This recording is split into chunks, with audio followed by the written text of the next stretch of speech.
이 간증은 바니 데이비스 성도의 간증입니다. 아니 이럴 수가. 어느 봄날 나는 학교 버스를 몰고 가면서 그럴 리가 없다는 생각에 잠기고 있었습니다. 날씨는 좋았고 가는 길 주변의 경치도 아주 좋았습니다. 매우 피곤하다는 느낌 외에는 모든 것이 완벽한 날이었습니다. 그 당시 난 한 젊은 어머니로서 건강 상태가 좋았고 10대의 아들 하나가 있었습니다. 그날은 오전과 오후에 세 곳에 버스를 몰 예정이었습니다. 내가 모는 버스는 길이가 35피트 되는 긴 버스였는데 체격이 작은 내가 그러한 버스를 모는 것은 도전할 만한 일이었습니다. 그런데 그날 나는 매우 지쳐 있었기 때문에 그 일을 다 마칠 수 있을지 의문이었습니다. 얼마 안 되어 내 몸에 놀랄 만큼 나쁜 증세가 나타나기 시작했습니다. 가슴과 왼쪽 팔이 아프기 시작했습니다.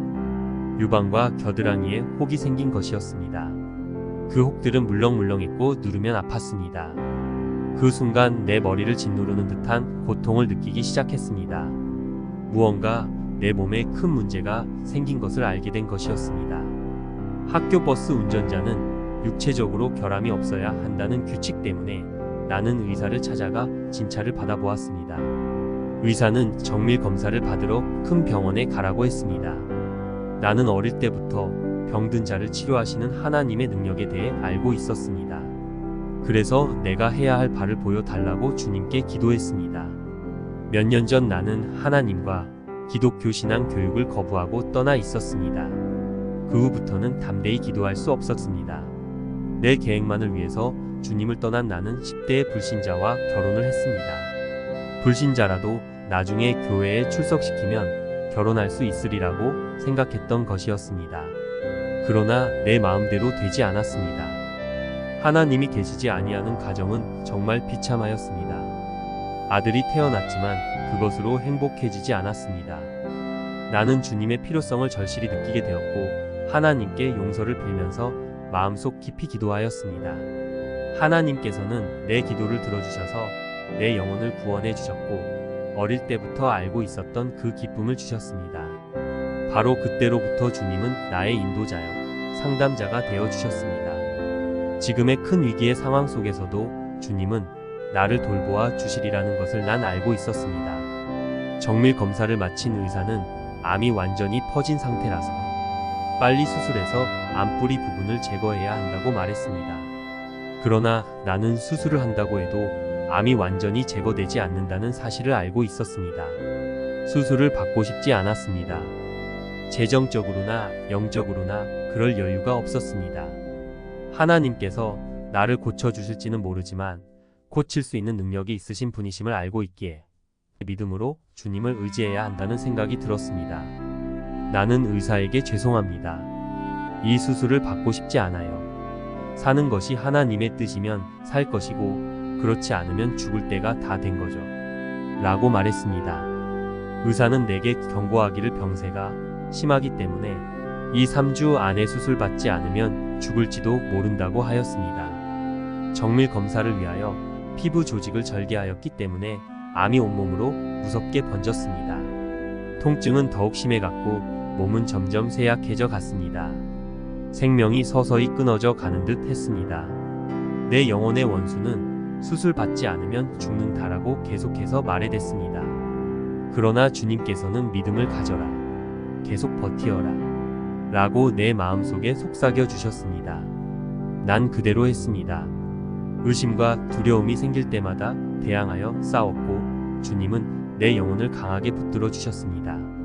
어느 날 숨이 막히고 침도 삼킬 수 없을 정도로 죽을 것만 같은 상황에 처하게 되었습니다. 나는 고통을 이기지 못해 부르짖었습니다. 주님, 제가 죽어가고 있습니다. 사는 것이 주님의 뜻이라면 저를 고쳐주셔서 사랑하는 가족들을 돌보게 해주세요. 그 순간 암이 전신에 퍼졌으니 살 수 없을 것이라는 절망적인 생각이 들었습니다. 그러나 나는 살기 위해 계속해서 간구하며 더욱더 깊은 헌신의 기도를 주님께 드렸습니다. 오 주님, 주님의 영광과 존귀를 위해 저를 치료해 주세요. 주님으로부터 응답이 왔습니다. 나는 치료하는 여호와니라. 나는 이 음성이 하늘로부터 내려온 것임을 알았고 그 약속의 말씀을 굳게 붙잡았습니다. 나는 주님께서 도와주신다면 성경 말씀대로 교회에 가서 목사님들에게 기도를 부탁하겠다고 약속했습니다. 그날 밤 나는 몸이 몹시 아프고 쇠약한 상태였지만 교회로 갔습니다. 예배 후에 목사님들이 머리에 기름을 바르고 나를 위해 기도해 주셨습니다. 그러자 주님은 즉시 나를 치료해 주셨습니다. 그뿐 아니라 주님은 놀라운 방법으로 나를 축복해 주셨습니다. 주님은 내게 영광스러운 이상을 보여주셨습니다. 예수님께서 나를 품에 안고 어디로 데리고 갔던 것 같았습니다. 내 앞에는 들판 같은 것이 있었는데 그것은 수없이 많은 사람들이 사방으로 줄지어 있는 모습이었습니다. 난 그때는 그 이상이 무슨 뜻인지 몰랐지만 지금은 압니다. 내가 본 그 사람들은 죽어가고 있는 이른 영혼들이었고 예수님이 필요한 사람들이었습니다. 나는 그들에게 치료하시는 하나님의 능력과 거듭남의 도리, 즉 죄를 없애주시고 그리스도 안에서 새 피조물이 되는 영적 체험을 전해야 했던 것이었습니다. 들판같이 보인 사람들의 모습이 사라지자 모래시계가 보였습니다. 시간이 달려가듯 했습니다. 주님은 시간이 얼마 남지 않았느니라라고 계속 말씀하셨습니다. 주님과 대화하는 동안에 난 성령에 붙들려 내가 어디에 있는지를 몰랐습니다. 눈을 떠보니 교회 아니었습니다.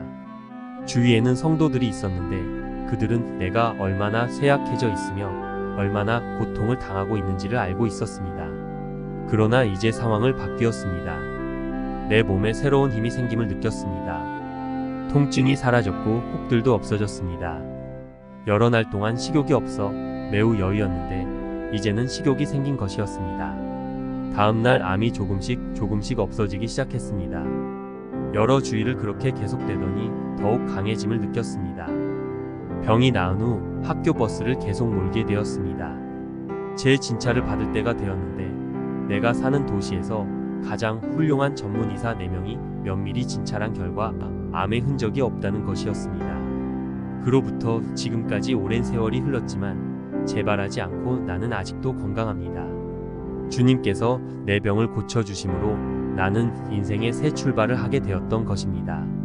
내게 주신 사명을 나는 다하기를 원합니다.